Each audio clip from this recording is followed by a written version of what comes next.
My name's Ben and welcome to Angling For You.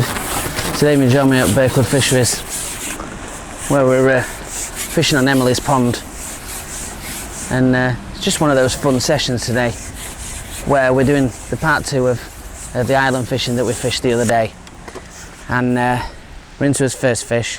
It's a little F1. Look at that beautiful Pro Gen elastic, the hydrocore, and that's a nice fish to start with. Like I say, when we're fishing this venue, the fish are not massive. There is some bigger fish in there, but this is sort of the stamp that we're looking for. And luckily the hooks come out in the net, which makes my life 10 times easier. Just take that off, and it's a nice little F1 to start, and beautiful little fish. Let's get him back, and we'll chat through that rig.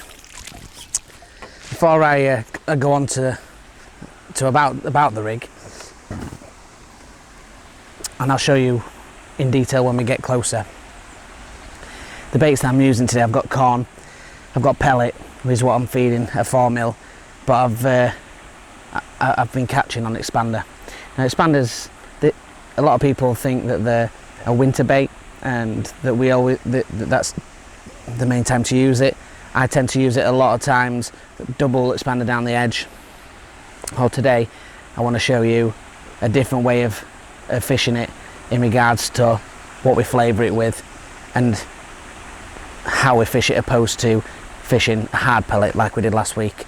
So I'll just go straight now to show the rig and how we set it up, and a little bit about the pellets and the bait that we're using, and then you'll join me back in a couple of minutes.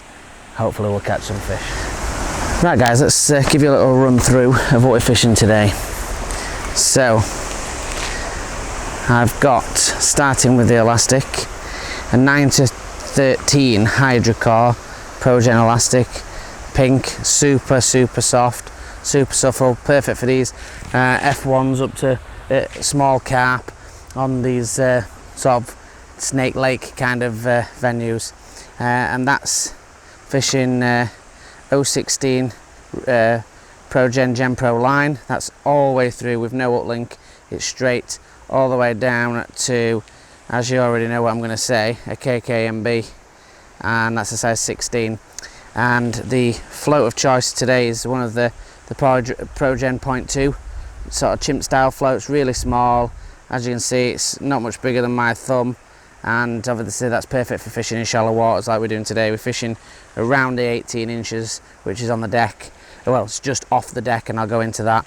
We've got a little number 8 underneath it, and then halfway through the rig we've got another number 8, and then we've got a dropper of a number 10, and that's really just to get the bait down and to keep it down on the bottom, and it just stops us from having less chance of foul looking the fish. So in regards to bait, like I said before, we've soaked some of these expanders, which we may go into later on. We might not use them, we might use them. We'll have a look a bit later on, and that's got some of Sono Bait's Monster Crab in there, and that just gives it a little bit of an interesting colour. Now, a little bit of advice when it comes to micro fishing, expander fishing. I don't pump mine, as you can see. I'll get closer to camera, but as you can see, mine are just floating.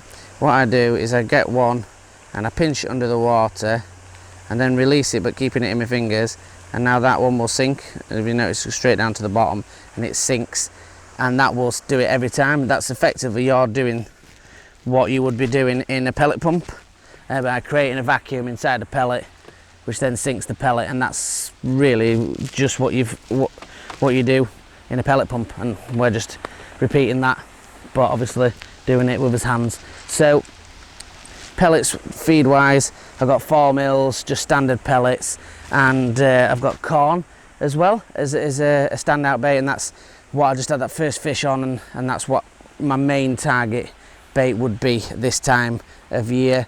It tends to single out a little bit bigger fish than the little tiny roach that can take in a soft pellet.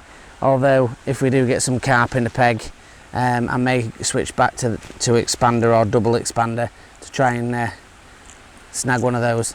So as you can see, I've got a little cad pot on the end of the pole. I'm just hooking the corn just through the corner. This little cad pot, I've put a little insert on the top which comes with these Preston these pots, and that's just allows me to not bounce anything out on the cast on the ship out, and to just shake a few in, and if I don't get a bite, shake a few more in to try and induce a bite. We've gone right up to the edge of the shelf with plumbing up, and we've found, coming off it's sort of 3 inches, it's a flat depth, and it's a flat bottom, and that's where the bottom of the shelf is, and that's where I'm aiming to catch these fish. We've got a marker out there, and we're just trying to get those that bait above and just shake a few of those pellets in for some attraction. Got the rig above it, and we just want to just gently lower in that rig. We don't want to try and foul hook any, so try and gently lower it in. We've got the float dotted right down for the obviously F1s, like we discussed in the first video. F1's bites are really quick. We don't want to miss any of those, so that float's dotted right down to enable us to strike those fast bites. I'm not expecting anything major today in regards to size. I am expecting sort of fish around the pound mark, and it's just a bit of fun, and you know, depends on what venue. It translates the same scenario of how you feed and how you set up is exactly the same when you fish other venues. It just varies on what stamp of fish obviously is in there. If you can get away with having a shorter line, depending on obviously the wind, that aids as well for the quicker bites, the quicker strikes.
This fish is so strong on this light gear. I didn't expect to hook anything near this, if I'm honest, with all the small fish that's in here. So I'm just hoping that this little 16s KKMB holds on. We've only got £5 Pro-Gen line on, as you saw at the start. It's only light gear, and this is a good fish, this is. And I'm looking at that camera, praying that that's going to have enough battery as well, because we're very close to battery limit.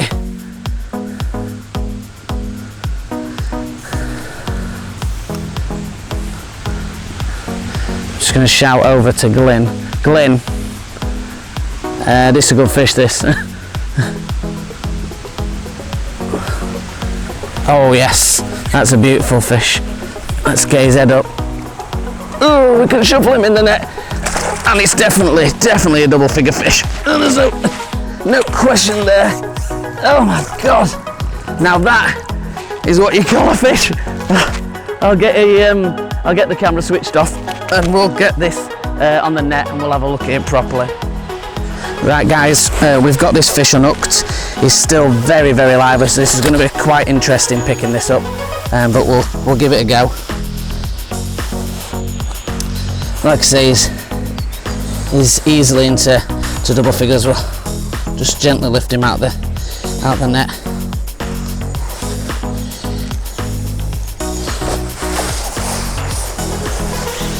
Always good to carry an unhooking mat. I'm just going to turn him round for easy for me to pick up. And now that is a fantastic fish, and when you're fishing those islands, these are the kind of fish that you can catch. Solid muscle, pure power. Let's get him back in.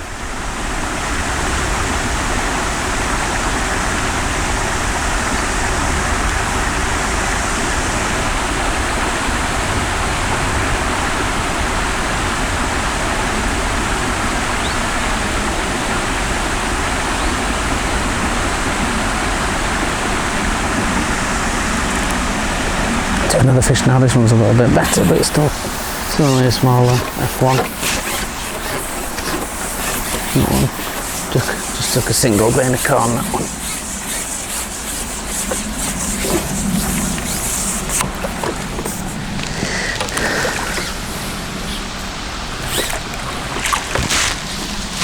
Beautiful little fish.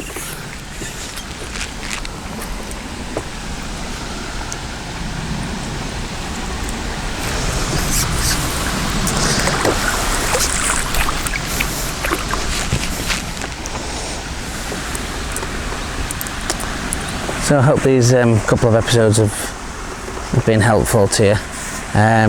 You know, fishing to islands, it's quite a simple concept once you follow a few steps of getting the right depths and getting the right areas to fish and playing about with the baits.